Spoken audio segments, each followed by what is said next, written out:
Oi, pessoal. Eu sou a Elga Andrade, eu sou degustadora profissional de café e barista e tô aqui num papo super legal com o Mário sobre café especial, sobre evento e sobre curiosidades aí dessa vida cafeinada. Vem tomar um café com a gente?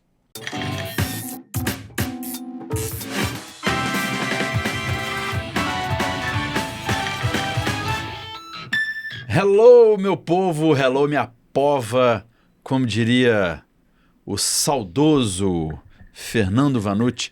Alô você! Tá começando mais uma edição do podcast Tome Gosto comigo, Mário Alasca. Hoje teremos um papo sensacional sobre cafés. Eu gosto de falar os caféses, mas falaremos sobre café, cafés, métodos de extração de café, histórias muito legais de café, porque eu tô com uma convidada muito especial que é Elga Andrade. Antes da entrevista começar, eu te convido a fazer o download do episódio. Você que tá no YouTube, aquele like, aquele curtir, aquele receber notificações, manda o link pros outros, que o papo hoje vai ser bom demais. Vem com nós. Elga Andrade, cerveja, café ou vinho? Café, lógico. Café, lógico, mas você é uma pessoa assim distinta, você é uma pessoa muito cuidadosa. Tem certeza que você toma um vinho?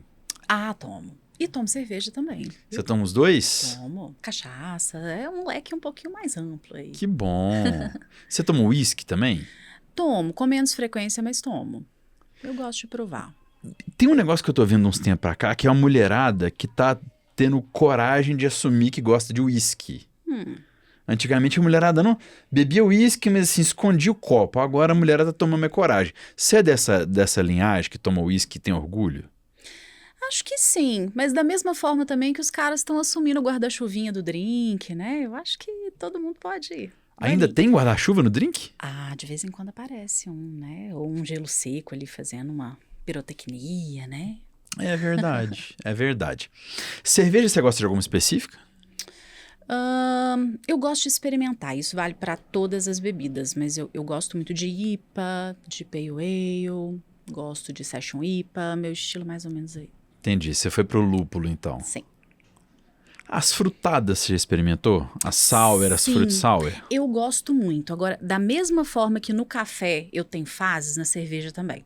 Então, eu ando numa fase em que acidez demais, eu ando um pouquinho de resistência. Então, eu tenho gostado das cervejas com um pouquinho mais de amargor, mais equilibradinhas, mais encorpadas, que tem uma notinha, assim, de um frutado, de uma acidez, mas que não é a principal característica. Assim. Passando para a análise sensorial, eu tô vendo a mulherada beber muita IPA, Session IPA e tal. Elas são muito cheirosas, Muito. principalmente quando é o lúpulo do Novo Mundo. Tem cerveja com cheiro de maracujá, de melão, de abacaxi, de um monte de coisa. E falar de paladar por sexo é uma coisa totalmente ingrata, né? Porque não tem nada a ver. Sim. Mas te agrada o paladar ou o gosto dela, o amargor? Me agrada o paladar. Eu não procuro cervejas mais amargas. Eu procuro cervejas que têm mais sabor.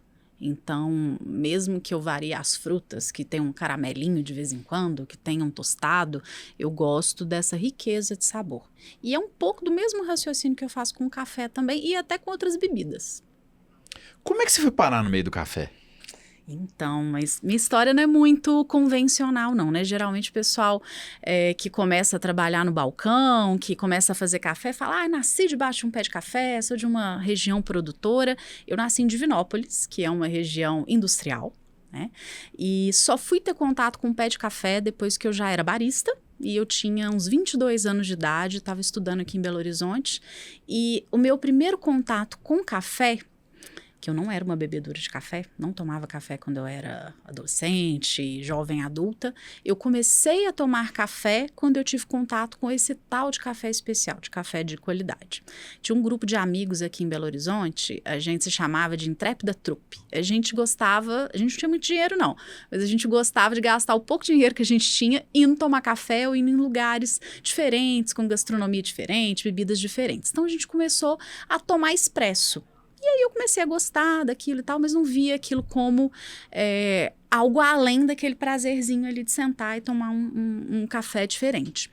E aí eu fui fazer um estágio em São Paulo. Eu estudei turismo lá na UFMG, então fui fazer um estágio numa agência de turismo educacional e fui morar numa pensão para moças com uma senhora que chamava Dona Leia.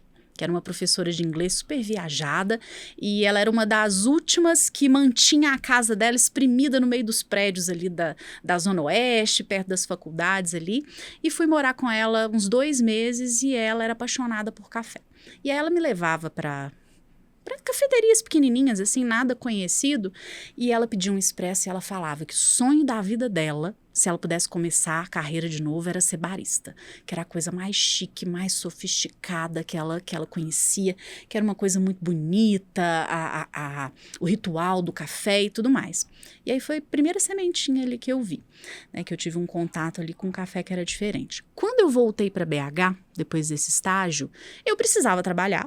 E o meu curso era diurno, então eu fazia muito bico de garçonete, recepcionista de evento, fazia muito esses trabalhos que até hoje a gente ainda faz muito, né, no evento e na gastronomia. E aí eu caí dentro de uma cafeteria e recebi um treinamento de barista. Eu tinha a intenção de ser garçonete, freelancer, e acabei assumindo um balcão de uma cafeteria nova que era aqui na Savassi. Não existe mais, né? Mas foi ali que eu tive o primeiro contato com o que era a profissão de barista, com o que era o campeonato de barista, porque 2 meses depois estava eu subindo num palco para competir sem ter a menor ideia do que se tratava isso, e descobri que eu queria fazer alguma coisa para sempre. Foi isso. Você competiu com 2 meses de conhecimento de máquina. 2 meses que eu tinha ligado uma máquina pela primeira vez. Como é que foi a competição? Então, eu fui para a competição de curiosa, achando a coisa mais legal do mundo. E o objetivo era divulgar a cafeteria. Então, eu não tinha aquela pressão de ter que fazer alguma coisa super bem e tal, mas eu sou muito estudiosa. Então, eu li o regulamento, fiz um drink, inventei umas coisas diferentes. Na época, tinha uma reportagem, tinha saído na revista Expresso, que falava sobre o uso de sal no café. Aí, eu fiz um drink com sal, com tangerina, com cardamomo, que hoje, nada demais, né? Hoje tem muito mais coisa aí mirabolante que a gente vê nos campeonatos, mas na época era novidade. E aí fui para esse campeonato sem nenhuma pretensão. E aí eu cheguei lá e estourei o tempo em 2 segundos e fui desclassificada. E aí depois, quando a gente foi fazer o debriefing, né, que é receber ali o feedback dos juízes, eu descobri que eu tinha nota para ficar em segundo lugar. Que isso? Se eu não tivesse estourado em 2 segundos a minha apresentação. E aí eu ouvi de alguns dos juízes, olha, seu drink é muito interessante, vai competir no Coffee and Good Spirits, que é a competição de drinks alcoólicos, faz uma adaptação, você tem jeito para isso e tal.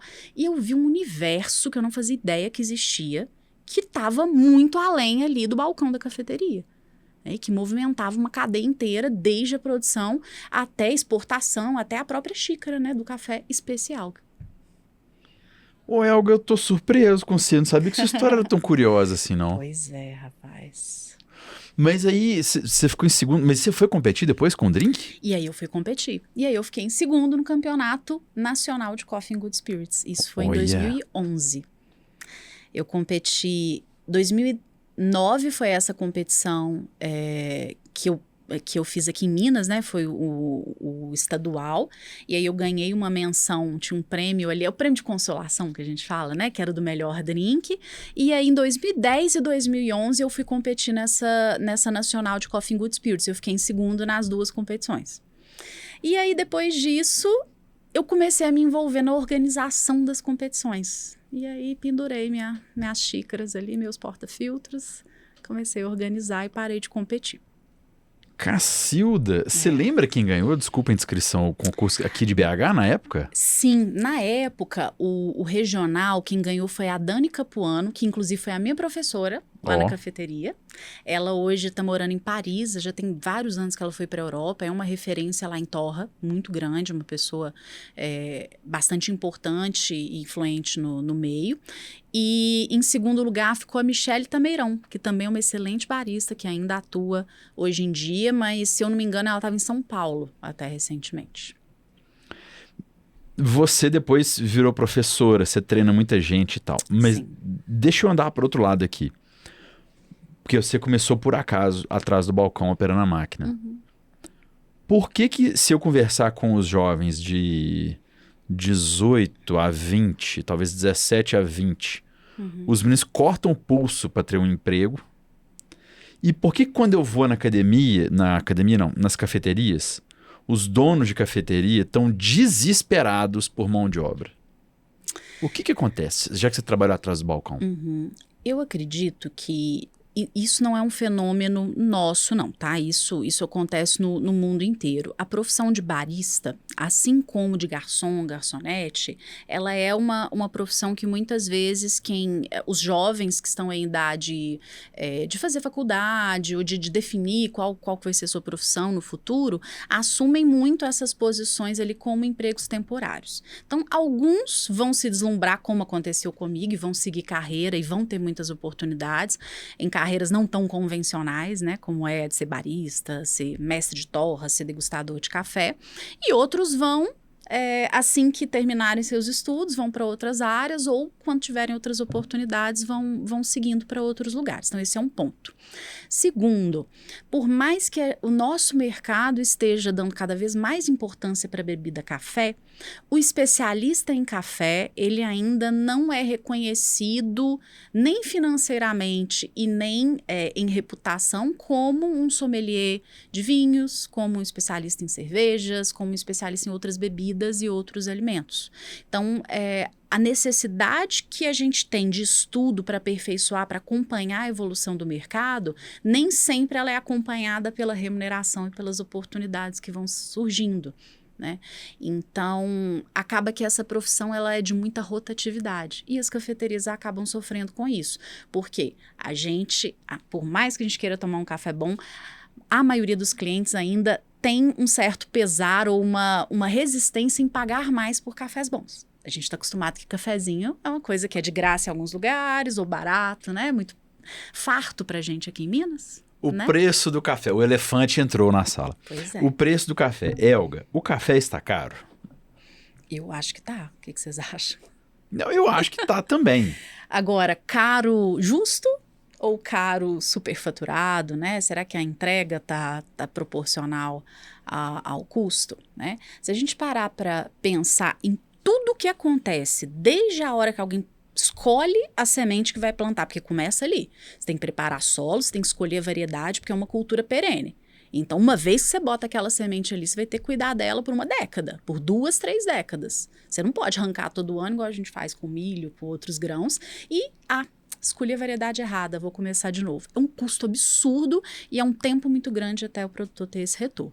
Então, começa ali. E aí, depois a gente tem um monte de trabalhos aí na produção, a gente tem trabalho na indústria, tem trabalho no comércio, tem trabalho no preparo, né? E quando a gente vai somando toda a expertise que é necessária para isso e o quanto custa garantir essa qualidade, aí a gente vai ver que talvez não seja tão caro assim. Tá, mas você falou agora há pouco que o café muitas vezes dá de graça. Uhum. O professor Flávio Borenha sentou nessa cadeira aí e falou assim, se você for num restaurante, muitas vezes a água ali é cobrada e o café não. Uhum. Perfeito. E isso rebaixa a nossa bebida muito por baixo. O professor Borenha ainda fez um outro cálculo. Para você tomar um excelente café em casa, talvez a xícara saia por R$1. Que é mais barato que a água, refrigerante, suco e tudo mais. Sim. Mas fazendo a junção, você falou do barista, que a cafeteria não quer pagar. A gente quer receber uma bebida final de altíssimo nível, mas quer pagar o baixíssimo nível, tanto para dentro de casa quanto na cafeteria, é isso? Pois é. Quando a gente sai de casa para consumir, a gente espera experiências que vão extrapolar o que está dentro do nosso prato, da nossa xícara ou do nosso copo. Então, a gente tá pagando pelo atendimento, pela estética do lugar, pela música, pela forma que o prato foi montado, né, pela xícara, pelo fato do barista vir servir o café na mesa, preparar o café na mesa para você. É um espetáculo, né? É um entretenimento.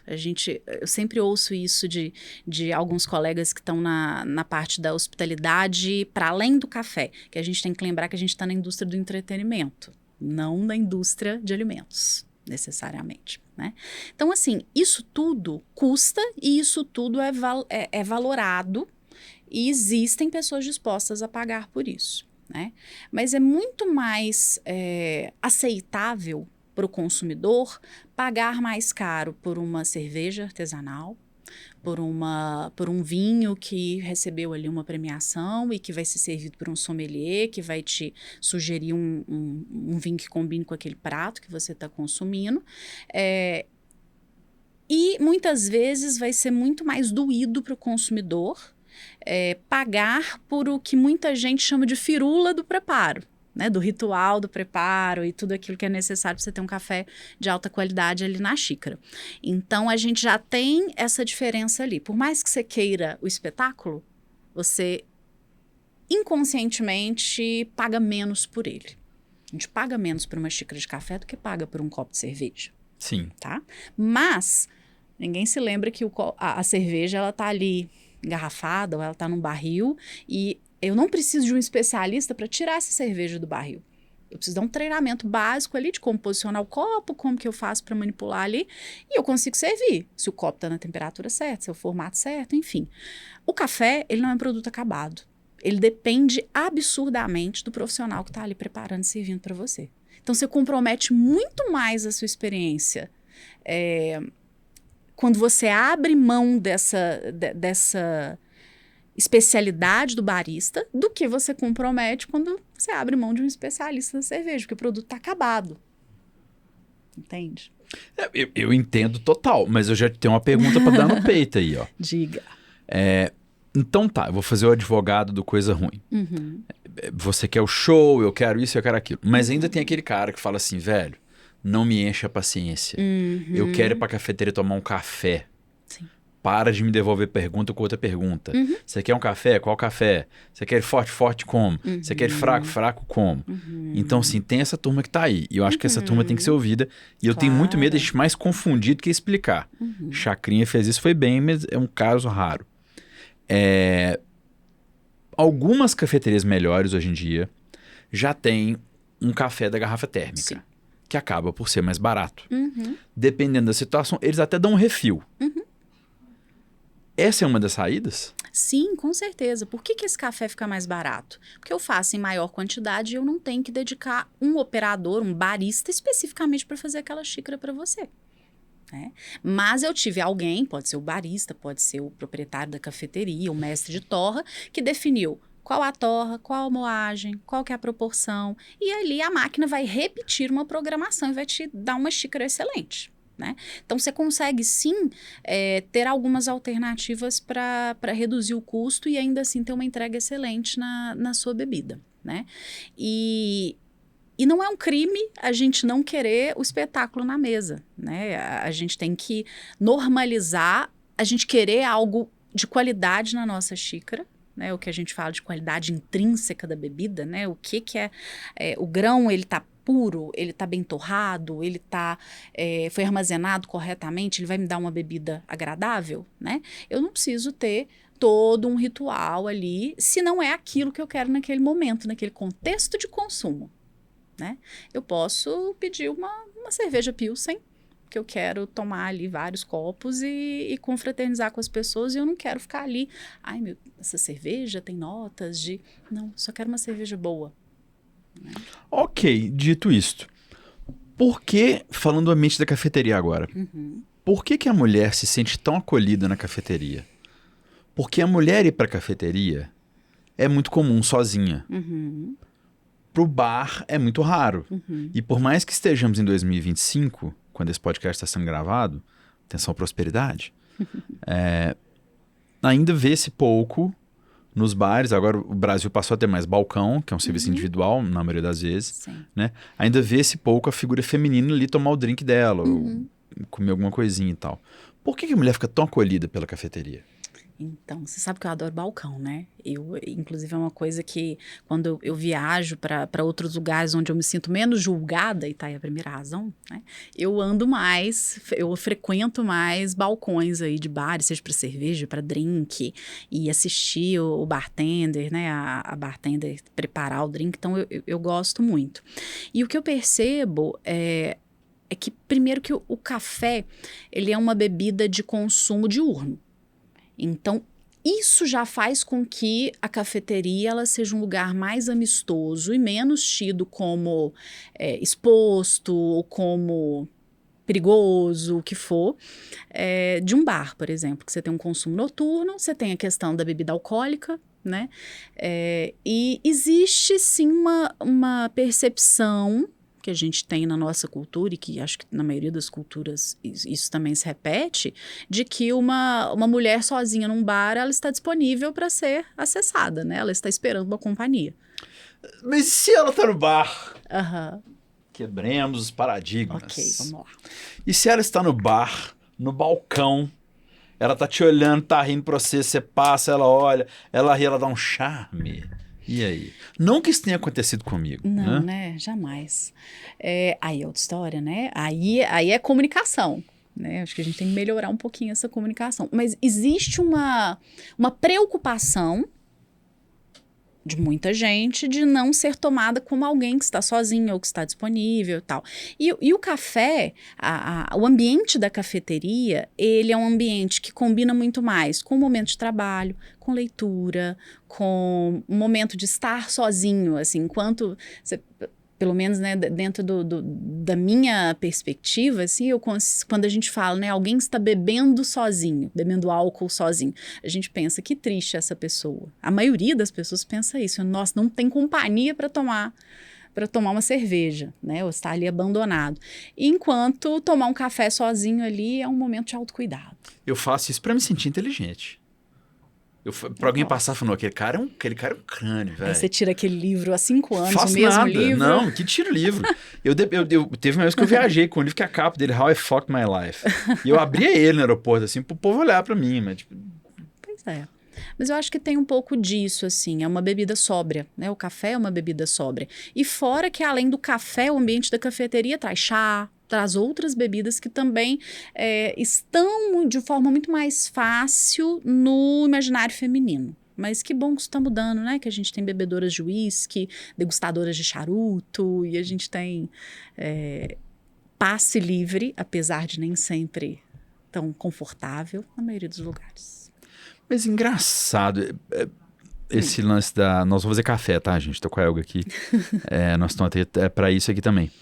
Mas engraçado, Elga, eu já conversei com um médico que fala que mulher e homem têm a mesma capacidade de percepção de aromas e etc. Já conversei com profissionais da saúde que falam que a mulher tem mais. Mas o que eu vejo na prática, no pouco que eu rodo, entre bebidas, é que a mulherada espanca os homens. Que coisa que eu fico ali bebendo, caçando nota, cheirando copo, bebendo e tal. A mulher fala, tal coisa, tal coisa, tal coisa, assim. E eu tenho professoras na carreira, né? Você já me deu aula, Fabiana Regui já me deu aula. Engraçado, assim, se eu for puxar, eu tenho muitas professoras mulheres. É porque quando você não sofre, você acha estranho, né? Eu acho estranho você me contar isso, que tem resistência pra mulher. Eu acho estranho. Existe.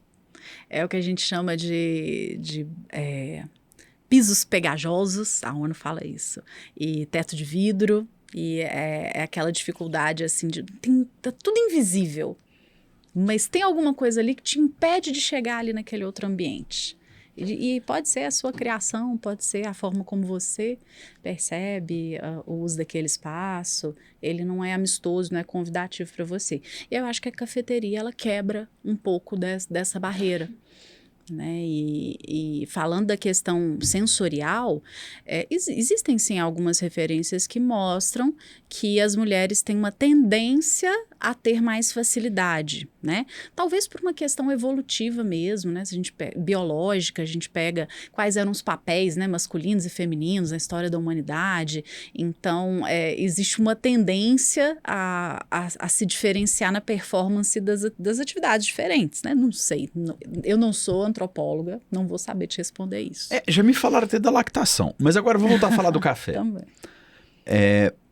O chato o cético que está ouvindo a gente aqui, tá assim, que saco. Cerveja virou gourmetizado. Churrasco, assador de luva preta, tá gourmetizado. Agora o café é gourmet. Vamos trabalhar isso. Antes do gourmet, o que é um café especial? Tá. Então, a gente tem alguns termos técnicos, tá? Para diferenciar níveis de qualidade da bebida café, tá? E tem isso para qualquer produto aí. A verdade é que nem sempre o consumidor tem acesso a isso que a indústria utiliza, tá? Mas tem isso para todo produto.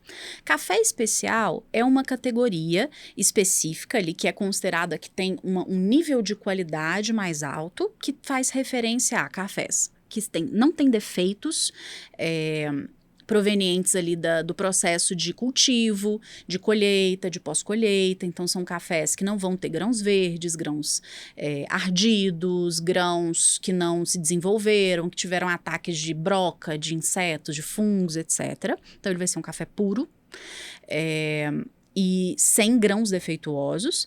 E ele também é um café que vai proporcionar uma experiência distinta do lugar comum do dia a dia, quando a gente fala de características sensoriais da bebida. E para designar, né, onde é que começa o especial, né, a partir de que momento a gente considera essa bebida especial, a gente tem uma metodologia que pontua 10 atributos do café, e aí a gente estabelece que quando a soma da pontuação do café deu 80 ou mais, ele é especial. Então, quando você vê no pacote de café um selo, né, que indica que o café é especial, significa que algum provador ou um grupo de provadores fez uma análise desse café e ele se enquadra naquela categoria. A gente também tem um termo gourmet, que é mais utilizado para café torrado e não tanto para café cru. Mas o café especial, ele pode ser tanto o café beneficiado cru que o produtor vende para a indústria ou exporta, quanto pode ser o produto acabado que o consumidor compra ali no supermercado, compra na cafeteria. Já o gourmet, dificilmente a gente vai ver falando de café cru. A gente fala mais do café já torrado, pronto para o consumo.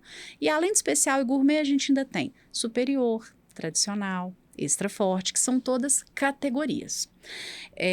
O especialista, o profissional, costuma ranquear essas categorias como essa é melhor do que aquela, que é melhor do que aquela e assim por diante. Do ponto de vista do consumidor, isso não importa tanto. O que importa é que cada categoria tem estilos de bebida diferentes. Se eu falar que eu gosto de cerveja Pale Ale, se você é um entendedor de cerveja, você vai me oferecer, você sabe qual o perfil sensorial de cerveja que você vai me oferecer.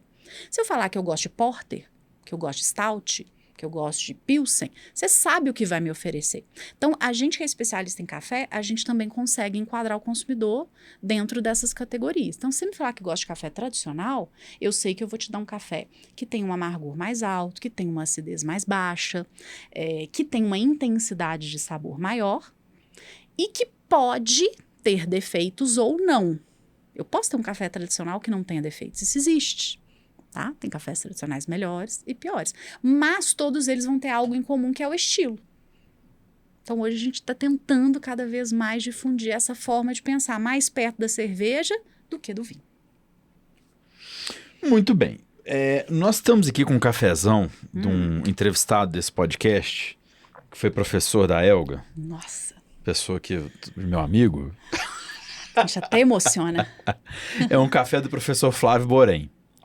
Esse café tá escrito aqui, eu vou mostrar para quem tá aqui acompanhando a gente. Se você está ouvindo, eu vou ler para você, tá bom?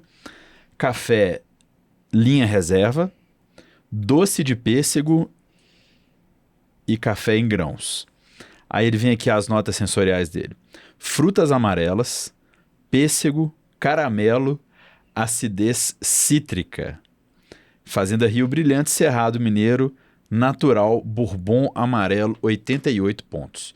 88 pontos, Elga, é uma classificação boa, média, ruim, fantástico, excelente? É uma classificação de excelente para fantástica, tá? 80 pontos é como se fosse ali o raso, onde a gente passa a régua. Até 85, os produtores brasileiros já estão fazendo grande parte dos seus cafés nessa pontuação. Graças a Deus, isso faz o café ficar mais barato até. Tá? Pra gente. A gente tem acesso a cafés bons muito por causa disso. 86 para cima já são cafés mais raros, com sensoriais específicos, que vão se destacar em concurso e que vão geralmente ser microlotes, na maioria das vezes. Pois é, eu tomei poucos cafés na minha vida acima de 90. Uhum. Eu também. Tomei pouquíssimos. Agora, esse aqui que é 88 é uma coisa de louco. Grendinho, a Grenda tá gravando a gente aqui. Eu vou mexer na embalagem. Grenda, o cheiro chega aí? Ou demora um pouquinho? Chegou em mim agora aqui, ó. Calma, Grenda falou calma. Eu vou mexer aqui, ó. Chegou o cheiro aí agora? Pra você ver, o café tá aqui dentro. Fecha, tudo bem que tem um rasguinho de nada aqui, mas quem tá vendo a gente, olha, tá fechado. Chegou o cheiro lá. Nós temos 3 métodos de extração de café. Tem a prensa francesa, o coar e o novo, que eu acabei de ganhar, que se chama... O Final Press. Final Press. Novidade, obrigado, Leandro, meu amigo Leandro, que trouxe pra mim dos Estados Unidos. A Grenda vai ser a nossa primeira jurada. Nós vamos fazer um café pra gente beber e depois a gente faz o Final Press, ou nós vamos fazer mais de um? Uai, vamos começar fazendo pra gente tomar, né? Então tá, a Grenda vai tomar também. Grenda, você foi contemplada, tá? Elga, me explica uma coisa. Você foi professora... Liga, demônio. Peraí. Você foi professora... A chaleira que não quer ligar, gente. O Paulo tá cantando. Você foi professora da... Você é professora ainda de muita coisa. E você treina muita gente que vai abrir cafeteria. Sim. Eu imagino que você pegue muita gente que você contou o caso da sua professora de inglês. Que o sonho dela era virar barista, que ela achava chiquíssimo isso. Mas qual foi a transição de carreira mais inusitada que você enfrentou? Eu tenho certeza que todo santo dia alguém que está transicionando de carreira te procura. Qual que foi a mais inusitada que você encontrou? Nossa, tem um bocado de histórias, viu? Talvez as mais inusitadas. Eu tenho um aluno, né, que tá ainda namorando a ideia de abrir uma cafeteria, mas logo vai, que ele é músico da Polícia Militar. Ele está fazendo uma transição de carreira. Tenho também outros clientes que vieram do mercado financeiro e que resolveram sair de uma vida super estressante para uma outra vida super estressante, que é ter uma cafeteria, mas, né, com outros propósitos, outra rotina. Os casos mais, o que talvez com menos novidade, mas que a gente tem que também tratar com muito cuidado, são de pessoas que estão em famílias produtoras e que resolvem começar a torrar o seu café ou começam a pensar em abrir um receptivo de turismo na fazenda ou abrir uma cafeteria na cidade, né? Porque muitas vezes a gente pensa que o negócio é café, né? Então, se eu faço um bom café na fazenda, eu entrego um bom café na torra e no preparo.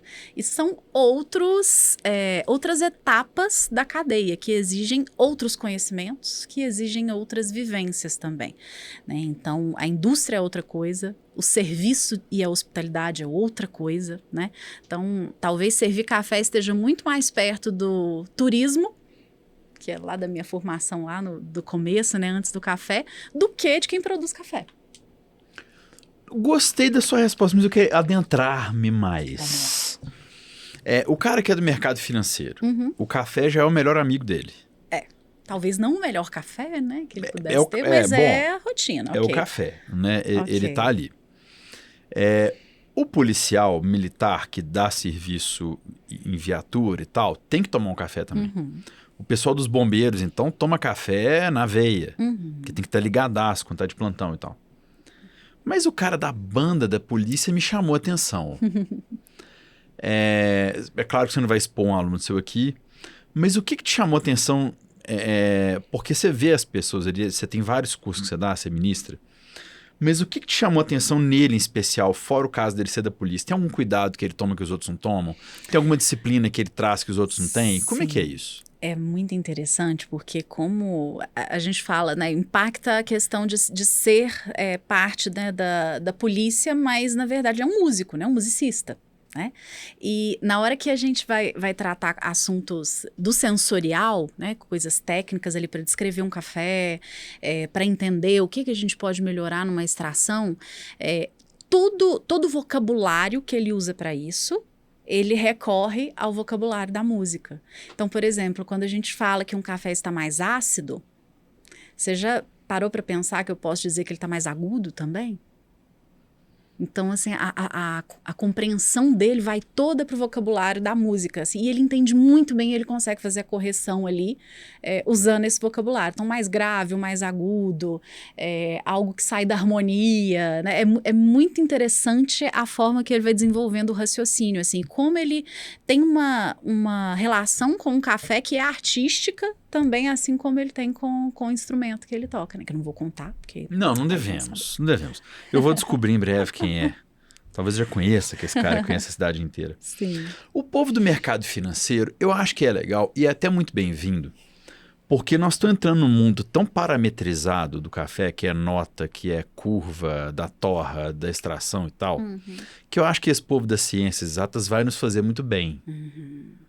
A questão é a gente falar a mesma língua, mas acho que nos fará bem. Estamos com a água aqui aquecida. Agora, enquanto eu vou colocar água aqui na chaleira, fazer café bom ou tomar café bom em Minas Gerais é mais barato? Definitivamente é. Nem sempre é mais fácil, tá? Mas é quase sempre mais barato. Se a gente for em cafeterias em São Paulo, em Curitiba, fora do país, em torrefações também, se você pedir pelo correio um café de um outro estado ou de outro país, é muito mais caro do que a gente comprando do nosso produtor, que é aqui da região. A gente tem essa vantagem, né? Esse prazer de ter uma diversidade muito grande de cafés, porque se Minas fosse um país, sozinho seria o maior produtor do mundo, né? Então a gente tem muita diversidade e quantidade. E a gente tem alguns dos melhores cafés do mundo, né? Que estão disponíveis aqui pra gente. E que a gente não tem que pagar por uma logística caríssima, né? Fretes, por uma série de serviços que a gente precisa pagar quando o produto vem de longe, né? Então comprar local sempre vai baratear um pouco essa história. E dá enquanto a Elga moe o café aí, e dá um orgulho tão grande quando você tá fora do Brasil, você chega na cafeteria e tá escrito assim, Cerrado Mineiro, Matas de Minas, Caparaó. Cara, isso assim, é uma coisa que depois que eu fui pro mundo do café, foi no Alasca, ou em São Francisco, não sei onde é que eu tava uma vez, que tinha escrito lá uma região de Minas Gerais, assim, tipo assim, sei lá se era Caparaó, Mantiqueira, Matas de Minas e tal. Eu olhei, eu estufei o peito e falei assim, esse eu já conheço. Me dá aquele Colômbia ali, amigão. Esse eu sou da terra. É alguém que está moendo o café, é uma atividade que eu faço normalmente no podcast. Tô vendo alguém fazer, eu tô tão feliz. Né, Grandinha? Tá tão bom de acompanhar. Nós vamos fazer agora o café no método Coar. Ok. Que é um método brasileiro. Não te perguntei não, mas eu creio gosto que é pra muito. gente tomar, nós vamos fazer Coar, né? Se fosse pra gente tomar, acho que não ia ser prensa. O Coar, que tá aqui na minha mão, é talvez o único método de extração de café brasileiro de larga escala. A gente já tem... o Coar, ele é pernambucano, né? Então, ele vem lá do Nordeste. E a gente tem uma outra empresa que também faz alguns instrumentos de café e que tem o Fluire, que é do Sul. Então, são essas duas empresas que fazem porta-filtros, né? Métodos brasileiros, que são mais usados, assim. Muito bem. Eu vou te passar aqui e aí você vai me responder. E o café coado no coador de pano? O que tem? Não, mexa no meu café coado pois no coador de pano. eu tô te perguntando. E o café coado no coador de pano? Por quê?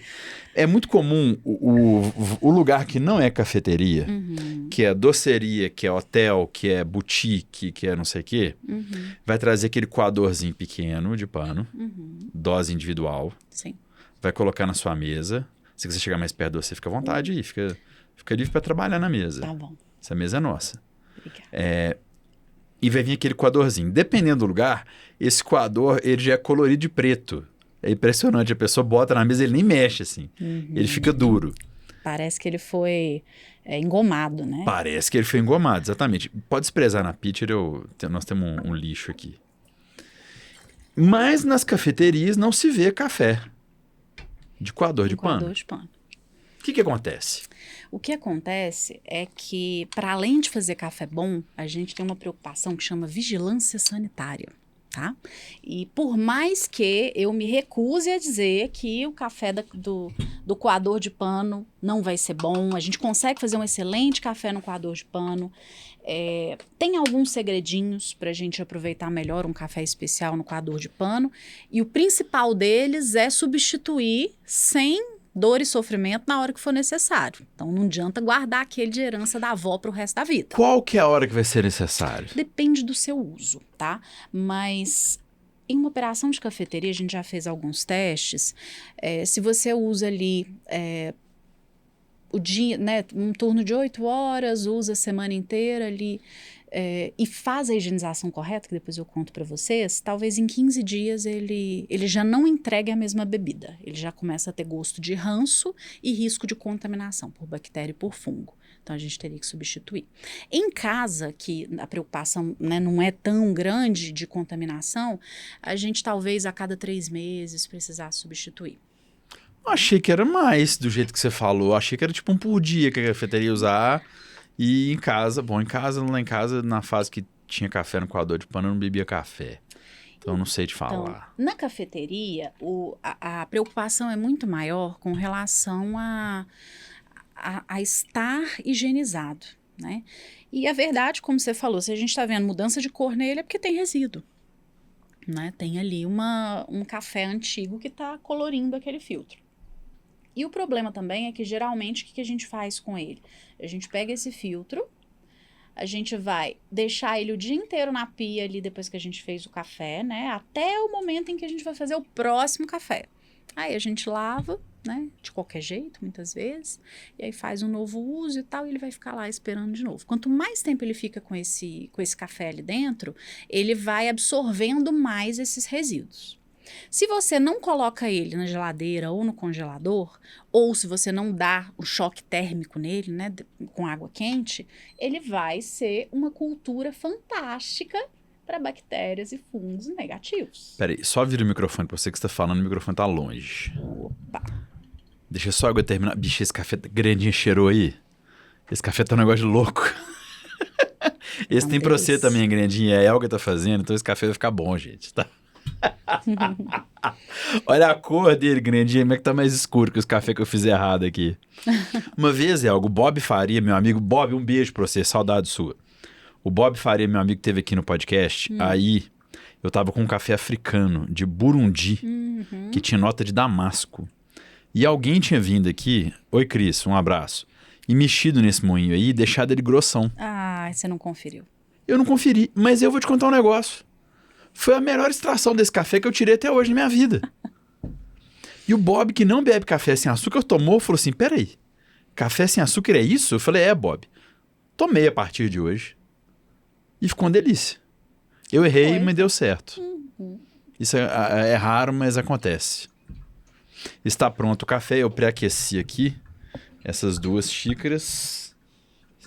Se você quiser me dar a xícara fria, eu guardo para si. Tem uma colher bailarina aqui, caso você queira homogeneizar. Podemos. Você a sabe sua como extração? que a gente homogeneiza? Não, por favor. E o que é homogeneizar? Explica pra gente. Homogeneizar é misturar para que a bebida inteira tenha os mesmos componentes. Então, cada gole vai ter o mesmo sabor. Por que tem que fazer isso se a bebida tá toda aí? Aqui a gente vai servir para várias pessoas, né? Então, esse tempinho aí de 2, 3 minutos que eu tô preparando o café, ele vai decantar. Então, aquilo que é pesado desce e o que é leve sobe. A primeira xícara vai receber o que é leve, a última xícara vai receber o que é pesado. Cada uma vai ter um sabor. Então, se eu quero ter tudo, ter amargor, ter acidez, ter doçura, ter todos os aromas, o ideal é eu misturar, né? Homogeneizar. Só que não adianta a gente fazer isso aqui, ó. Porque ele vai criar um redemoinho e vai continuar tudo na mesma altura ali daquele redemoinho. Então, eu preciso mexer de baixo para cima. Mentira. Eu não sabia disso, não. Se não, o denso continua lá embaixo e o leve continua aqui em cima. Então, evite o redemoinho, porque senão você vai incorrer naquela fase da banda As Meninas. O de cima sobe e o de baixo desce. Poético. Bom, xibom, xibom, bom, bom. Peraí, serve a primeira grandinha, que eu vou levar lá pra grandinha esse aqui. A xícara que tá aquecendo por última será a sua, que você é uma pessoa mais cuidadosa. Grandinha, seu café está lindo, tá? Essa aqui é da Elga. e a outra será a minha, enquanto a Elga serve aí. Ô, Elga, qual foi o café mais exótico que você já tomou na sua vida? Fala pra mim. O mais exótico tem que ser o melhor, não, né? É exótico, mas não precisa ser ruim também, né? É inevitável a gente falar de café cagado, né? Sim. Mas o brasileiro ou da Ásia? O brasileiro já tomei alguns, muitos muito bons, inclusive. Mas o asiático também já tomei. E não foi uma boa experiência. Mas o café mais diferente, assim, exótico que eu já tomei foi asiático também. Nossa. Saúde.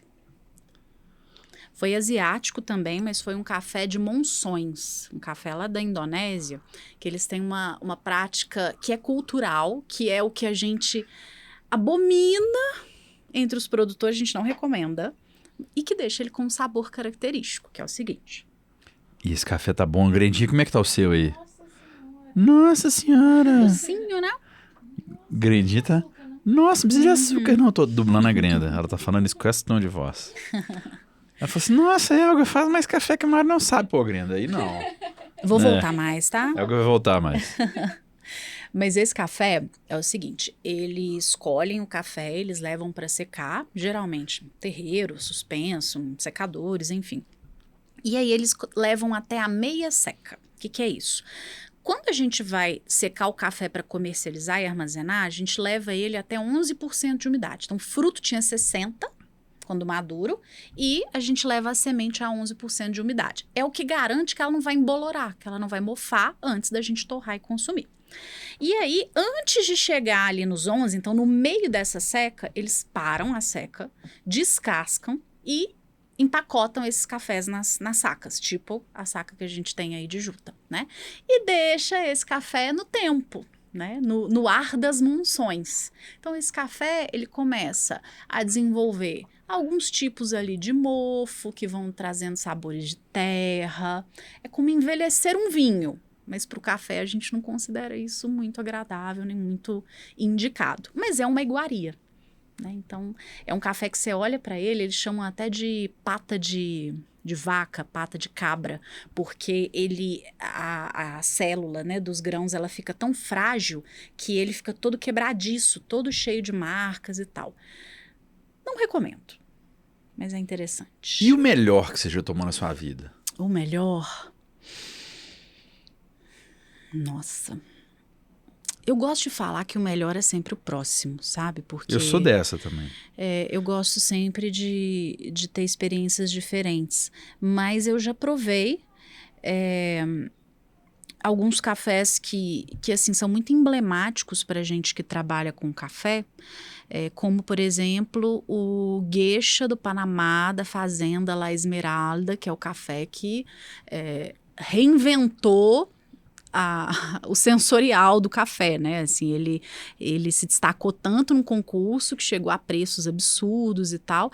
E é um café que não parece café. Ele parece um chá de flor mesmo, chá de jasmim, de rosas. Então, é muito diferente. Então, foi um dos mais impactantes que eu tomei. Agora, os mais saborosos... não é puxando a sardinha para nós, não, mas para mim são cafés de regiões montanhosas de Minas e do Espírito Santo. São os que mais me agradam, assim, que sempre me impressionam. Não tem como fugir. E você já experimentou? A Grandinha tá dando um ok ali. Eu tô guardando o meu pra ele não acabar, a Grenda, que esse café é tão absurdo. A Grenda tá esperando esfriar um pouquinho também. Esse café do professor Borém tá uma coisa de louco, né? Sim, tá delicioso. Que bom que trouxemos ele aqui para hoje. O café do Brasil. Eu já tomei café legal da Bahia, que eu não esperava que ia ter café bom. E tem agora o café da Amazônia. Tem. Que você está trabalhando com eles. Trabalho muito com eles, os robustas amazônicos. O que é o café dos indígenas? Indígenas. O que é? Sim. Então, a gente tem... Vamos começar lá a história lá de trás. Nós temos duas espécies comercialmente conhecidas, arábica e canéfora. Aqui em Minas, quase a totalidade do nosso café é arábica, né? Como esse que a gente está tomando aqui. Tem alguns canéforas em regiões mais quentes, tá? Talvez quem nunca ouviu a palavra canéfora já tenha ouvido conilon ou robusta, né? Então são essa mesma espécie, né? São esses mesmos cafés. Nas regiões mais quentes que a gente tem ali no Espírito Santo, por exemplo, na Baixada, em algumas partes da Bahia e também na Amazônia, então Rondônia, parte do Mato Grosso, Amazonas, Roraima, a gente tem algumas regiões que se adequaram muito a essa outra espécie. E a genética, né, que foi selecionada pelos pesquisadores é de robusta. Tem o conilon, que dá no Espírito Santo, e ali na região amazônica a gente tem o robusta. Nas regiões, principalmente de Rondônia, onde o café ele se mistura com territórios indígenas, a gente tem algumas comunidades, né, aldeias, agrupamentos indígenas, que durante um tempo perderam as suas terras para diversas ocupações e que com o tempo recuperaram essas terras, né, que foram cedidas de volta pelo governo como um direito ao território dos povos originários, né? E muitas vezes eles recuperaram esse território já plantado com diferentes espécies que eles não conheciam, e o café robusta foi um deles. E nesse meio tempo, então, eles passaram a aprender sobre a produção do café e, diferente do que muita gente acha, o café ele não é uma cultura que ameaça o bioma, a floresta amazônica. Ele é uma forma de produção que favorece a preservação ambiental. Pela nossa legislação super rígida, pela riqueza do ambiente que o café precisa para ser bom, tem que ter biodiversidade. Então, por uma série de motivos, o café ele ajuda a preservar a floresta, né? Tanto dos produtores não indígenas quanto dos indígenas. E aí tem alguns grupos indígenas, né? E o que eu conheci, e até tem uma aluna que é a primeira barista indígena do Brasil, que é a Celeste Suruí, que é o povo Paitê Suruí. Eles fazem um cultivo de cafés canéforas e que começaram a se destacar muito em concursos de qualidade. Tanto que grandes marcas começaram, né, a ter um olhar ali, a investir na relação com esses indígenas, que é um ganha-ganha, né? Eles ganham mais destaque, ganham mais infraestrutura, e as marcas também fazem o seu trabalho de responsabilidade social. Lindo isso. Uhum.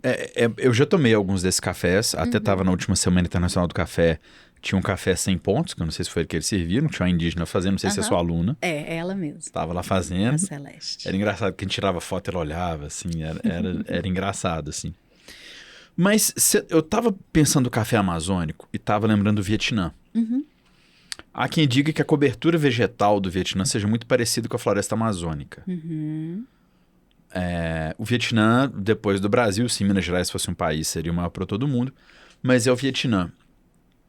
Será que a gente vai daqui a pouco pegar tipos de cafés que eles têm lá e trazer para cá? Porque os cafés que eu tomei do Vietnã são muito diferentes dos cafés daqui. Uhum. Sim, é possível. O Vietnã, apesar do grande volume de produção, é um país que historicamente não produziu cafés de qualidade. Tem muitas melhorias, não são todos os cafés, existe um movimento recente de foco em qualidade, mas ele não é uma referência para nós de cafés de excelente qualidade, né? A nossa pesquisa nacional, tanto nos arábicas quanto nos canéforas, ela está muito na frente do que a gente tem disponível em muitos outros países. Mas uma das bases do que a gente chama de melhoramento genético é justamente coletar espécimes ali que vão se adequando a diferentes ambientes e fazer combinações que vão ser melhores, por exemplo, para as novas condições climáticas que a gente está tendo. Então, sim, é muito possível que daqui a um tempo a gente tenha uma genética aí de vários canéforas de outros países junto com os nossos, dando origem a bebidas melhores e a plantas mais resistentes, a calor, a pragas, a doenças. O café do passarinho. Uhum. Até saiu uma postagem no Taste Atlas agora, colocando ele como talvez um dos cafés mais caros do Brasil. Você é a primeira pessoa que eu conheci do Brasil, do café, que elogiou o café do passarinho na minha frente. Então, a grande questão o café do passarinho, é o do jacu, né, que a gente fala, ele não é bom por ser do jacu. E ele também não é ruim por ser do jacu, ponto. Não é uma característica que define sabor. Ela é um dos indícios do que a gente pode encontrar na xícara. O que acontece? Existem, assim, como base do saber fazer dos produtores, 3 formas de processar esse café. Ele pode colher e secar ele inteiro, que é o natural. Ele retira a casca com uma máquina, que é o CD, cereja descascado, ou ele usa um tanque de fermentação que vai retirar a polpa do café, que é o despolpado. O que o passarinho faz é reproduzir, mimetizar o que a gente faz no despolpado. Então, o trato digestivo dele retira a polpa, faz uma leve fermentaçãozinha e na hora que o bichinho defeca, a gente pode coletar essa semente, higienizar e aí eu tenho um café que foi selecionado porque ele, lógico, é esperto, ele vai comer o café que está maduro e que passou por uma leve fermentação. Essa fermentação, ela pode resultar em algo muito bom ou muito ruim. Depende um pouco do fator sorte e um pouco do que o produtor vai fazer com esse café depois que ele coleta. Tá? Então, existem alguns cafés do jacu que podem ser excelentes, existem outros que podem ser ruins. E é impossível, mesmo para um provador treinado, pegar um café às cegas e falar, esse aqui é um café do jacu. Porque eu tenho processo despolpado que eu consigo o mesmo resultado sensorial. Então, a gente pode estar tomando também cafés achando que é do jacu e não sendo. Também existe essa possibilidade. Ou seja, você não está falando isso. Eu estou falando. Muito marketing. Uhum. Quando eu tomei o café do Copiluac, não o Copiluac, né? Porque o Copiluac virou uma espécie de IG, DOC, eu não sei o que é, né? É sol de algum lugar. Mas eu tomei o Golden Weasel, lá do Vietnã, que eles falam que é same, que é a mesma coisa. Eu vi a foto dele, ele fica igual uma barrinha de cereal, assim, quando o bichinho bota pra fora. Aí eles limpam, torram, não sei o que, não sei o que. Sim. Eu tomei ele lá, trouxe alguns pra cá, tomei aqui. Aí no primeiro dia que eu tomei um café fermentado na minha vida, falei assim, igual o Copiluac. Sim. Ponto final. Ou seja, não dá para ser bom ou ruim só com essa informação. Agora, é um negócio que tá um pouco super precificado. Vamos pensar como é que as coisas são precificadas. Por que eu pago mais caro em qualquer alimento e não em outro, né, da mesma categoria? Por que um café é mais caro do que outro? É porque alguém diz que ele é melhor, então eu tenho uma base técnica ali. Então, por exemplo, um concurso. Ele ganhou um concurso, então frente aos X provadores ali, técnicos, treinados e tal, ele é o melhor daquela safra. Então, isso valoriza o café. E um outro ponto de vista é a raridade, né? Então, o fato de ser exótico, o fato de ser algo curioso que a maioria das pessoas não tem acesso, o fato de que, por eu precisar desse passarinho e eu não poder criar ele em cativeiro, graças a Deus, a produção é pequena. Isso tudo faz com que o produto fique mais caro. E enquanto houver alguém disposto a pagar, haverá aumento de preço. Né? Então, é por isso que é importante a gente instruir o consumidor, não para ele virar um coffee chato, mas para ele saber do que ele gosta e saber como identificar isso no mercado. Porque aí ele vai ser muito menos impactado pelo sensacionalismo ali de esse é exclusivo, esse é o café da vez, esse é o melhor do mundo. Todo mundo sempre me pergunta, qual que é o melhor café do mundo? Me explica o que é um bom café para você, eu vou dizer qual que é o melhor do mundo para você, que provavelmente não vai ser o mesmo para mim. O que é o coffee chato? O coffee chato, eu acho que é o consumidor que fica pedante e que muitas vezes ele traz um monte de regras que não agregam muito ali a experiência e talvez seja o da picuinha, né? Não, eu queria saber se eu sou essa pessoa, Elga. Não sei, me conta como é que você consome café. Quando eu vou numa cafeteria, eu chego lá, eu corro o olho. Se eu conhecer a torrefação, eu sei o que eu tô esperando. Se não, eu vou de coração mais aberto. Aí eu chego lá, corro o olho, não conheço. Tem uma cafeteria que é assim, eu não conheço. Aí o cara chega, olha, o nosso café é fantástico, tem nota de A, B, C e D. É um café muito especial, tem 83 pontos e tal. E faz ele pra mim. E vem na xícara e ele tá ruim. Isso quer dizer que eu sou chato? Não, isso quer dizer que você tem conhecimento técnico e você sabe que ele não te entregou o que ele disse que ele ia te entregar. Tá, se eu fosse chato, o que eu ia ter feito? Provavelmente você ia falar assim, Ah, esse café aí é Bourbon? Ai, porque Bourbon é o melhor café do mundo e tal. Ah, não gosto desse catuai aí, não. Ah, esse café é de qual região? Ah, do sul de Minas? Nossa, café do sul de Minas é bom demais e tal. Mas o café é todo exportado, né? Ah, mas esse foi torrado lá fora, voltou para cá, então é da marca Illy, por exemplo? Não, então o café é bom. São pessoas que buscam informações demais, que não têm razão de ser, elas não justificam a sua experiência de consumo e geralmente elas confrontam o profissional com coisas que têm pouca relevância. Por exemplo, só tomar um café porque é de uma variedade. Eu tive com a nossa querida Cafeística, que é o Instagram dela. Como é que ela chama? A Andréia. Querida, um beijo. Foi um prazer te conhecer. Tive com ela. Ela me contou um negócio que eu fiquei meio horrorizado. Ela falou que lá em São Paulo tá rolando um tal dos coffee chato, ir pra cafeteria e falar com o barista que ele fez aquele café do jeito errado, o barista fez do jeito errado, e que ele, coffee chato, tem que fazer. Isso já tá acontecendo aqui em BH? Nós já evoluímos tanto? Eu acho que menos. Menos, talvez, porque acho que até pela natureza do mercado mesmo. Nosso cliente ele é muito exigente, às vezes muito chato, mas ele não é expansivo e ele não se manifesta da mesma forma que o cliente paulista e paulistano, principalmente. Então, acho que a gente não chegou nesse nível ainda não. Mas eu sou da opinião de que se você acha que você tem que fazer seu café, você compra e faz em casa. Senão, você, né? Lógico, a gente quer feedback, a gente quer ouvir o que você achou, porque se você é meu cliente, eu quero adequar a experiência ao que você espera, né? Pode ser que você seja o meu cliente, então eu vou ajustar. Agora, pode ser que a média dos clientes que eu quero atender seja diferente de você, e a gente não vai mudar em função do seu gosto pessoal, porque a gente tem um padrão a seguir, né? Então, comunicar é tranquilo, a gente não faz você chato, tá? A questão é invalidar o conhecimento do profissional que está lá ou até o propósito da empresa. Porque a gente falar que uma cafeteria é boa ou ruim, depende. Depende de qual é o propósito e qual cliente ela está atendendo. Oi, eu gostei, mas eu quero chegar na chatice mais, que isso dá like, isso dá corte. Eu já até sei qual trecho seu que eu vou pra rede social depois. Vou pegar o meu caso. Tá bom. Tem alguns lugares que eu vou tomar expresso, que é a minha rota de expresso.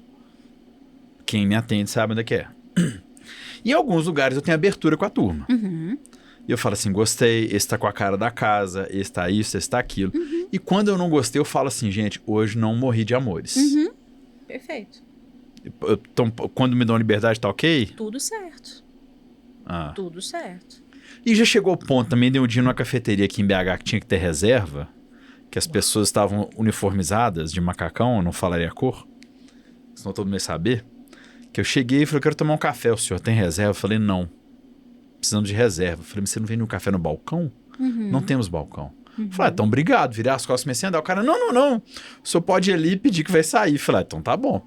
Fui lá, pedi o café, ficava passando o povo pra lá e pra cá, me olhando assim, o cara me deu o cafezinho pra levar, peguei, tomei um gole, no que eu sentei na porta da casa, tomei um gole pro cara, ô Amarelasca, aí, gostou do café e tal? Gostei, delícia. Saí andando, joguei fora. E fui numa das casas, que é minha rota de café, para ver se minha boca estava calibrada errado. Por que nós temos casas que são tão bonitas, tão instagramiáveis e tem café tão ruim? Porque o modelo de negócios de cada estabelecimento, ele é desenhado para atender aquilo que o consumidor, que a persona, né, que a gente fala, aquele padrão, perfil de consumidor, valoriza e paga por.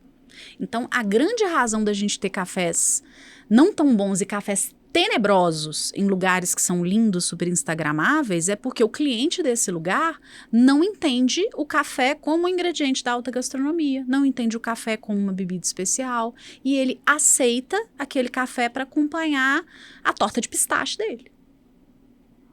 De creme de pistache enlatado, que não tem gosto de nada, de plástico. Exatamente.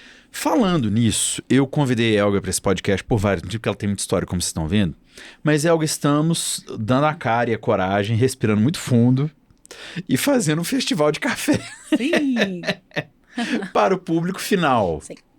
Convidei a Elga, eu queria fazer esse festival há muito tempo. A Elga eu convidei para conversar comigo também quando eu fui fazer o meu guia de cafeterias, o guiacafé.com.br, que está no ar, e acho que 3 anos ou mais, ou 4 ou 5, ele é antes da pandemia. Ou é durante a pandemia, não era durante a pandemia. A Elga me ajudou muito, muito obrigado, né? Eu fui o primeiro corajoso a classificar cafeteria no Brasil. Foi. Estou tentando adaptar melhor, né? Ninguém é perfeito, eu também não serei, paciência. Vamos melhorar, a vida é isso. Mas a gente está fazendo um festival para o público final do café. Eu vou falar um pouco da minha parte, quero que você me interrompa ou fale também. Okay. Eu quis fazer esse festival porque todo mundo me pergunta, Mário, onde é que eu compro café? Meu Instagram, a cada 3 dias tem Mário, onde é que eu compro café? Onde é que tem café bom? É cheio de café em Minas Gerais, mas não compra café bom. Onde é que eu compro café bom? Aí eu fiz o guia de cafeterias. Só que parece que as pessoas têm medo de entrar na cafeteria. Eu falo assim, você mora em qual lado? Ah, então tal, tem cafeteria tal e tal. Mas é cafeteria? Eu falo, é cafeteria, lugar que tem café, compra lá. Mesmo assim, o mineiro é tão desconfiado que a farmácia em Minas não faz plantão, faz tocaia. Diogo Portugal. Que eu falei, cara, vou ter que fazer um evento para esse povo comprar café. Tinha essa ideia do evento, o mercado de origem me chamou para conversar, convidei a Elga para ir lá comigo, a Elga é minha parceira no evento, e vamos fazer o Tomei Gosto por Café. Yes. Teremos a Torre Experience e teremos outras coisas também, Elga. Como é que a gente convida as pessoas, num bom português, para ir no evento comprar café e ver café? Me ajuda a explicar isso para os outros. Olha, gente, seguinte, você gosta de café? Você acha que café é algo interessante? Você quer provar coisas diferentes? Você quer reunir um pouco mais de conhecimento para contar a vantagem ali na hora do cafezinho, do escritório, na hora de receber seus amigos, ter experiências diferentes seu fim de semana com a sua família, enfim. Se você acha que café vale a pena, esse evento ele é pensado para que a gente possa dar destaque para quem está produzindo, quem está torrando, marcas de café que estão levando a história dos produtores, cafeterias que estão fazendo um bom trabalho e diferentes perfis, diferentes padrões de café para a gente começar a trazer para perto do consumidor final, né, do Coffee Lover, informações práticas ali para vocês entenderem o que eu gosto e como é que eu encontro o que eu gosto. Então a gente vai ter várias marcas de café, a gente vai ter muita degustação, vamos ter torra ao vivo. Então, a oportunidade de você ver como que é o café cru, o que acontece ali quando a gente torra o café, quais as transformações que acontecem, como que o cheiro muda, o sabor muda. E a gente vai ter barista, vai ter profissionais de diferentes áreas que vão estar falando sobre café, que vão estar dando uma palhinha ali do seu conhecimento. E você pode voltar para casa recheado aí de bons cafés. Isso, vá lá e compre os seus cafés. Converse com os produtores, vai ter muita coisa para você comprar, para você ver, para você comer, para você perguntar, para você beber. Vá lá e tome café. Eu acho que às vezes o serviço do café distancia o público. Assim, de um modo geral. E eu pensei muito nesse evento por isso. Porque as pessoas têm vergonha, medo. Por exemplo, se é uma pessoa mais velha, pô, mas gente de idade pode ir? Quando a gente fazia show de humano, a gente ouvia muito. Pô, mas gente da minha idade pode ir? Claro que pode ser uma pessoa. Aí quando é uma pessoa que se julga mais humilde, Sim. que fala assim, mas aquele lugar não é pra mim, né? E tá tudo super acessível. E é tão surpreendente quando a gente pega o preço de tomar um café bom em Belo Horizonte, em São Paulo, Rio, Curitiba, blá, blá, blá, né? É tão mais barato tomar um café bom aqui. Sim. E já tá num ponto que o café... Tem um café que eu compro todo dia lá em casa, pra casa da minha mãe, que ele custa R$45 meio quilo. E 40, 45. Tem café tradicional ou extra forte sendo vendido a R$35 meio quilo. Só que o salto de R$10 que você está pagando a mais é um salto de qualidade de 1000%. Sim. Por R$10 a mais. Né? Então, assim, já emendando uma pergunta, qual que é a dica para fazer café em casa? Olha, eu acho que primeiro de tudo a gente tem que entender o que a gente gosta na nossa xícara. Então, você pode ter um padrão de consumo assim, aquele cafezinho mineiro que a gente encontra na casa de vó, na casa, né, da família da gente, querer um café intenso, que seja no coador de pano, né?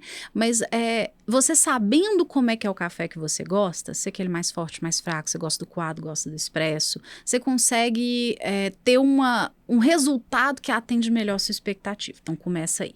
Né? Não adianta você comprar o melhor, o grão que ganhou mais pontuações no mundo e achar que ele vai atender seu paladar, porque às vezes não vai. né? Então, contar com a ajuda aí de um barista, de um profissional para escolher já é um passo legal. Segundo, uma coisa que foi ensinada, que virou uma base ali da Bíblia do fazer café e que, na verdade, está bastante errado, foi a história de não ferver a água. A água pode ferver para o café, Elga Andrade? Então, pode e deve, tá? O que acontece? A gente está saindo de um café com uma torra ali super intensa, super amargo, porque tem defeito, porque foi torrado demais e porque foi moído muito fino. E aí a água, logicamente, vai extrair muito mais desse café. Então, eu fervo essa água violentamente e aí eu vou ter um café ainda mais amargo, ainda mais forte, né? E aí chegou a galera do café especial e para facilitar a comunicação com o consumidor falou, não ferve a água, porque isso vai queimar o seu café. A quantos graus que o café é torrado, Elga? Mais ou menos 200. Pois é, então a água chega, se fervida, dependendo de onde você está, a nível do mar, vai ser 100 graus, em Belo Horizonte vai ser menos, né? Não chega a 200. Não queima café, tá? O que acontece é super extrair. Extrair demais. Isso sim vai dar amargor, tá? Só que o que acontece? Puxando a gangorra totalmente para o outro lado, não ferve o café. Aí começa. Quando as primeiras bolinhas começarem a sair da chaleira, aí você vai desligar, vai escaldar o filtro e aí vai utilizar aquela água.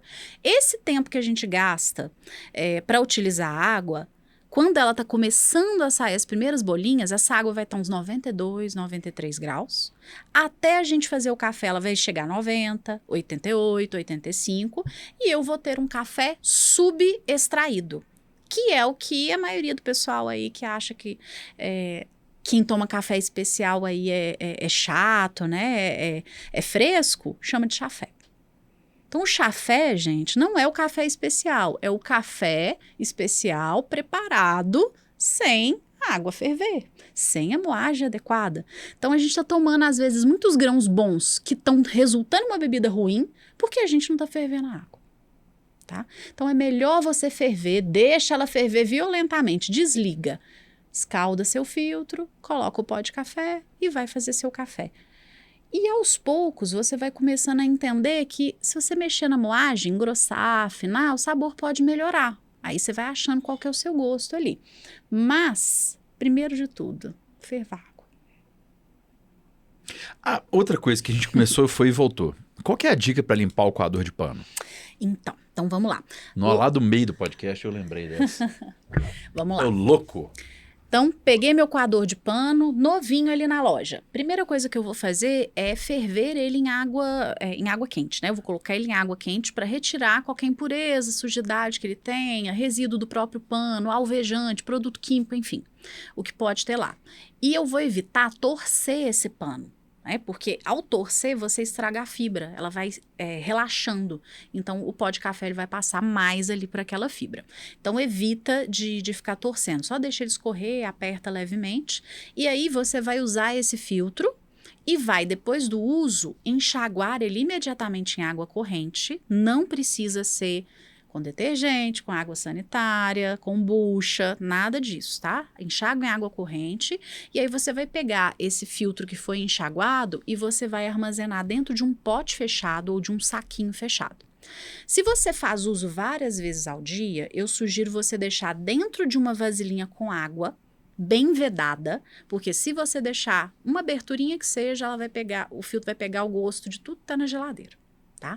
Mas se você conseguir essa vasilhinha fechada, coloca ela dentro da água e deixa na geladeira. Se você faz uso uma vez no dia, ou às vezes não faz uso todo dia, você pode congelar esse filtro. Pega o filtro, coloca ele dentro de um saquinho, de um ziplock, um plástico que você consiga vedar, coloca ele no congelador. Na hora do uso, tanto se ele estiver na geladeira quanto se ele estiver no congelador, você passa uma água quente, escalda e aí ele está pronto para uso. Isso vai manter a qualidade da fibra, vai diminuir a chance de micro-organismos se multiplicarem ali, então ele vai durar mais e tem menos chance dele dar aquela dor de barriga que muitas vezes a gente acha que é do café e é do filtro sujo. Mas então é água, não tem água com água sanitária, água com sabão, nada. É água. Nada mais, porque o pano vai absorver tudo aquilo que você colocar. Então, é a água corrente e a mesma água que você ferve para fazer o café é a água que você vai usar para higienizar. Então, de preferência filtrada ou mineral, né? Vamos evitar água que tem muito cloro, que tem muitos gostos, outras contaminações também. Fantástico, eu aprendi essa, eu também não sabia não. Pena que lá em casa a gente não faz café no fio de pano.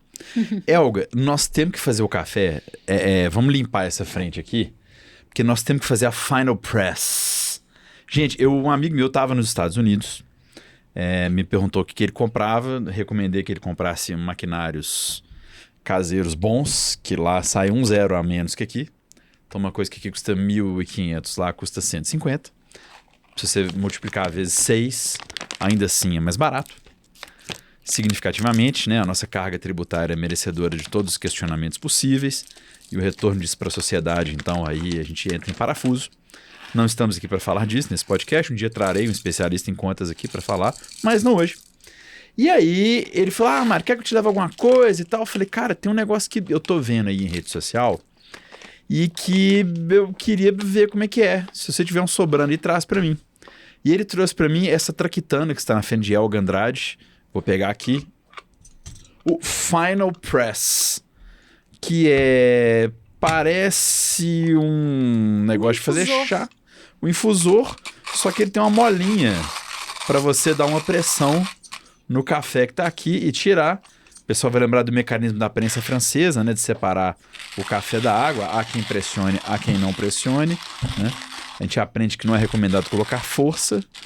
Então, estamos aqui hoje com a Final Press para fazer a primeira extração de uma Final Press em um podcast sobre café no Brasil, hein? Será que é a primeira? Então tá. Primeira extração de Final Press num podcast sobre café em Minas Gerais, Belo Horizonte, com o nome Tomei Gosto. Pronto, acabou. Aí não tem jeito de eu errar. Faremos. Então, a Final Press é isso. Ela é uma traquitana legal, muito obrigado, Leandro, mais uma vez. Ela é furadinha, né? Tem um recipiente furadinho e tem o outro lado que faz uma pressãozinha que a mola aperta o êmbolo para o fundo e Elga Andrade fez uma moagem. Ele fala de capacidade, Elga, você que leu o manual? Eu só folhei, tá, gente? Ah, tá. Então eu vou ler enquanto você vai. Mas eu acho que não. Acho que deve caber... Bom, a gente vai testar aqui com uns 10 gramas de café. Eu acho que para ele ter um espacinho para expandir vai ser suficiente. Ele recomenda usar a granulometria fina média. Uhum. Eu tô usando a mesma do Coar pra gente ter uma referência. Então... Ô, Elga, se você tá usando, eu acredito demais em você. Ele tá com uma xicrona aqui, que deve ser essa de quase 300 ml. Uhum. Então nós vamos fazer nela também. É porque eu acho que o manual dele tá no site, que eu tô caçando ele aqui. Não tô achando ele tão bem. Tem o Welcome Card, aqui estamos fazendo um unboxing ao vivo no podcast. Bom, deve ser isso. Aí usaremos uma proporção legal para fazer. Elga já moeu o café, ainda assim com o café do professor Borém, né? Sim. Para termos aqui um altíssimo padrão de extração. Aliás, esse café, professor Borém, olha... Steven Lavras, aliás, Lavras, Minas Gerais, vai se tornar um destino gastronômico muito rápido. Porque se você for de manhã na Borém Cafés Especiais do professor Borém e fazer um sunset com jantar na vinícola ali perto, tá tudo certo. O roteiro está feito, tô com a turismóloga aqui. Em breve teremos aqui a Tomei Gosto Experiences, que vai te levar para Lavras. Nós vamos fazer cerveja, café ou vinho. Chega na cerveja, no outro dia café, vinho e volta, passa. Eu trouxe biscoitos de Lavras também, então aqui nós vamos comer, porque senão a gente não come, não fala. E aí você vai ter uma experiência, Tomei Gosto, vai ser sensacional. A água já está quente, né? Estamos dando um jump start nela aqui. Ô, Elga, eu tava vendo essa Final Press e vantagens dela que me chamaram a atenção. O tamanho. Ela não precisa de um vidro, né? Você pode fazer em qualquer lugar. Sim. Num hotel, num café, no seu trabalho. E achei ela fácil de limpar, assim. Não limpei ainda, mas aparentemente ela... Isso, é nesse aí que nós vamos fazer. Pode ficar à vontade. Eu acho que ela não vai ser muito difícil de limpar, não. O que a gente tem que ver é que ela é uma chapa de metal que foi soldada, né? E você já teve pour-over, aquele filtro de metal, Sim. né? Então, ele vai ter a mesma dificuldade. Nessas reentrâncias aqui, pode prender um pouco do café. Então, você tem que lavar imediatamente depois do uso. E você vai ter também que usar de vez em quando aqueles produtinhos à base de carbonato de sódio, tipo sabão de lava-louça, sabão de máquina de café, para poder retirar esse excesso. Elga está usando ali uma balança com cronômetro, que é uma balança que uma vez eu fui fazer um vídeo e eu botei ela em cima da trempe do fogão. Eu falei assim, é só eu ligar a outra que resolve. Qual trempe do fogão que eu liguei? Aqui tava a balança, mas a balança está íntegra. Meu apartamento também não pegou fogo, né? Agradeço a todos. Glória. Glória. Elga colocou ali o que? 150? 150. Que isso, eu no olho aqui, sem ver a balança, adivinhei. Ele fala um tempo para deixar em infusão? Coloque... Ah, tá. Coloque café, coloque de volta, coloque água quente devagar, mexa 20 vezes, segure o bichinho amarelo, deixe por 2 minutos, depois mexa por mais 20 vezes para uma xícara de café forte. Okay. Depois disso, aperte o êmbolo algumas vezes para soltar sabores ricos. O que será que é um sabor rico do café? Né? Olha a cor dele, rapaz. Ele é muito parecido no mecanismo com a cafeteira francesa. A gente tem um filtro de metal, vai deixar passar... Tá aqui. Vai deixar passar um pouco de partícula sólida, um pouco de óleo, então a bebida vai ficar turva. Não vai ficar transparente, translúcida como o do coado, né? Do filtro de papel. Tem um amigo meu, Daniel Eloy, um abraço pra ele, que ele não gosta de café que passe por filtro, porque pra ele o legal do café é aproveitar os óleos. Então não pode ter filtro. Você não tem que tirar o óleo do café. É uma forma de pensar. Eu achei ousado da parte dele, mas se ele gosta, se ele tá feliz... Sim. Em compensação, para quem tem limitação no consumo de gorduras...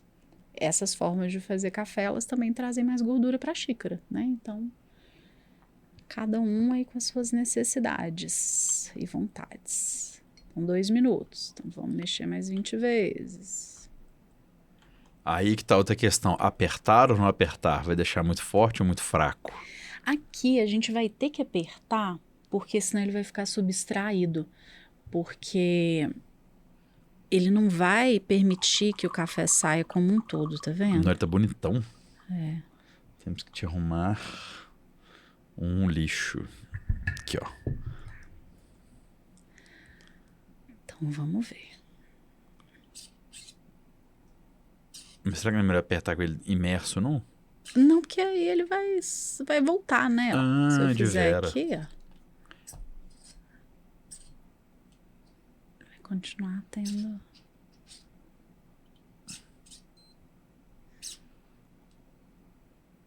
Foi. Senhoras e senhores, Vejamos. pela primeira vez... Ah, não, isso é Diário do Presidente. Confundi. Cara da Elga tá servindo ali. A distância, ele tá parecendo muito café de prensa francesa mesmo. Bem encorpado. No fundo, aparentemente, tem menos resíduo. Só de olhar assim eu já deixaria mais tempo. Porque ficou meio ralinho, né? Mas tem bastante gordura.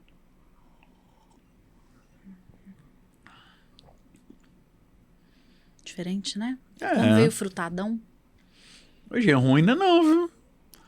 Aliás, tô pra te falar que farei mais vezes esse negócio. Nossa, desse ficou assim, pá, brilhante.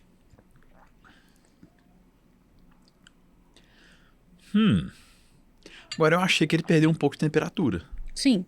Precisa ser porque aqui tá com muito ar também, né? Tem o ar e tem também agitação, né? Turbulência. Toda vez que a gente mexe mais, a gente perde temperatura. Ele tá bem morninho. E também volume pequeno de água, né? Então segura, né? Ele esfria bem rápido. Elga Andrade, o que traz um gringo pra comprar café no Brasil, essa turma que você recebe de fora? Olha, são muitas coisas, tá? Mas o café brasileiro, se a gente pegar historicamente, ele é a base do blend do café do mundo. Então, qualquer café, seja para coado, para expresso, torra escura, torra clara, em quase qualquer situação, ele leva 70% de café brasileiro e pitadinhas aí de 10% a 30% de outras origens para poder mudar o perfil, para complementar. Mas a base, que é corpo, doçura, intensidade, é do café brasileiro. Então, a gente não só é o maior produtor do mundo, mas a gente tem uma demanda enorme do mundo inteiro por uma base para blends, para as misturas que existem, né, para diferentes gostos aí, em diferentes mercados. Além disso, a gente está num momento em que os nossos produtores estão aperfeiçoando suas técnicas e várias entidades têm surgido para reforçar a característica particular de cada região. São as entidades de governança das indicações geográficas. Então, aqui em Minas, por exemplo, a gente tem o Café do Cerrado, o Café da Mantiqueira, Café das Matas de Minas, o Campo das Vertentes, que são organizações de produtores com o objetivo de caracterizar ali a particularidade daquele café e fazer com que esse café ganhe notoriedade no Brasil e no mundo. Então, esse trabalho que tem sido feito de marketing tem modificado a mentalidade no exterior sobre os nossos cafés. Então, o nosso café, ele já é um café muito procurado e agora ele tem se destacado mais nos mercados de qualidade. Tá bom, mas o que você ouve dos gringos quando eles vêm aqui? Vêm no Brasil. Que é a primeira coisa, tem uma coisa em comum que eles falam? Olha, se eles estão em busca de volume, né, de quantidade, eles vão buscar o que a gente chama de perfil Brasil. Então, é o café feito com processamento natural, que é o que secou com a casca, é um café que vai ter mais corpo, é um café bastante denso, bastante doce, de acidez mais baixa. Né? E eles procuram lotes grandes, né? E um dos motivos dos gringos conseguirem comprar cafés de excelente qualidade no Brasil, em grandes lotes, é que o fato de vender em lotes maiores, seja de um produtor, seja de uma cooperativa, de um grupo de produtores, faz com que essa saca fique mais barata, no fim das contas, né? Então, a gente tem uma produção que ela, além de mais produtiva, ela também é sustentável, né? Do ponto de vista econômico, do ponto de vista ecológico e social. Né? E a grande maioria dos nossos produtores são pequenos, mas que comercializam com a ajuda de exportadoras, de cooperativas, que permitem que esse café ele seja juntado com os de outros produtores para ganhar volume, né? Para ganhar perspectiva aí de melhoria de preço frente ao mercado internacional. Além disso, a gente tem uma confiança muito grande também nas relações que são estabelecidas com os produtores brasileiros, porque por mais que a gente tenha mil questões políticas, né, e econômicas aí que a gente discute, que a gente tem partidos diferentes, né, em toda essa construção política, ecológica, econômica, a gente tem um mercado de muita confiança frente ao comprador internacional. A gente tem conflitos internos, né? A gente tem governos mais razoáveis do que outros países produtores em termos de política internacional. Então, isso tudo atrai o comprador para relações de longo prazo no café também. Gostei, Elga. Agora a pergunta desse podcast para a gente encerrar. Café perfeito no lugar perfeito com a companhia perfeita. E depois refeição perfeita no lugar perfeito com a pessoa perfeita. Os dois. Quem é do café responde essa questão aqui. Ai, meu Deus. Me dá mais um café para eu pensar. Estamos todos. Pode beber no bico aqui. O café perfeito com a companhia perfeita no lugar perfeito. Você vai fazer um lugar para café e outro para refeição perfeita, lugar perfeito com a pessoa perfeita. Uhum. Então...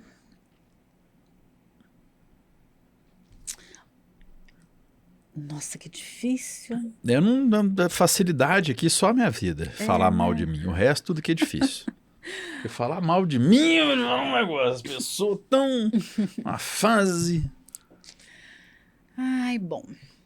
Tá. Para eu não dar a mesma resposta para as duas perguntas, eu acho que o café perfeito é aquele que eu torrei, que eu escolhi ali de um produtor, uma produtora que eu gosto da história, que eu gosto do sensorial, e eu torrei do jeito que eu queria ali.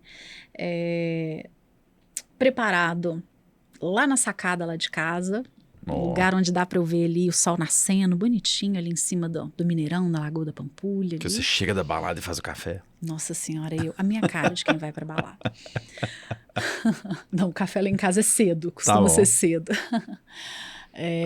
Com meu marido, do lado ali da hortinha do jardim que ele plantou, e ele é o pai de planta lá em casa, mas eu só admiro e eu falo, meu jardim, mas ele que cuida. Então, local perfeito, companhia perfeita. E tem algum perfil sensorial que você espera desse café? Se é caramelo, se é fruta, se é flor? Eu gosto muito de rapadura, fruta amarela e um pouquinho de floral. Ó. Suculento. Se achar um café com esses três aí, você me fala que eu compro dele na sua mão. Refeição perfeita e companhia perfeita no lugar perfeito. A refeição perfeita. A refeição perfeita vai ser uma massa bem... bastante cogumelo, Opa. Adoro. Com um vinhozinho tinto ou que branco? combine bem, mais tinto Mais nessa tinto, situação. ok. Com alguma das minhas melhores amigas, com que eu gosto de sair muito para jantar.